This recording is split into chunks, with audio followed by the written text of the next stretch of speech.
జమ్మూ కాశ్మీర్ ఎన్నికల్లో పరిస్థితి ఎలా ఉంటుంది అనేది ఒక బీజేపీకి అనుకూలంగా జమ్మూ కాశ్మీర్లో పరిస్థితి లేదు అనేది ఆల్రెడీ నివేదికలు వచ్చి ఉన్నాయండి.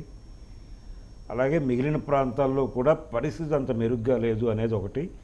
అయితే కేకే మాట్లాడుతున్నటువంటి కేకే రిపోర్టుకు సంబంధించినటువంటి ప్రాతిపదిక ఏమిటి అనేది చూస్తే, మొన్న జరిగినటువంటి పార్లమెంట్ ఎలక్షన్స్లో 63 సీట్లు కోల్పోయినటువంటి ఒక సందర్భం. దాని నుంచి ఒక అంచనాకు వచ్చి ఉండొచ్చు. అలాగే చాలా ప్రాంతాలలో నిరుద్యోగం ఉంది, పర్టికులర్గా నార్త్ ఇండియాలో విపరీతమైనటువంటి నిరుద్యోగం ఉంది. ఈ ప్రభావం నుంచి కొంత వ్యతిరేకత నడుస్తోంది కేంద్ర ప్రభుత్వం మీద.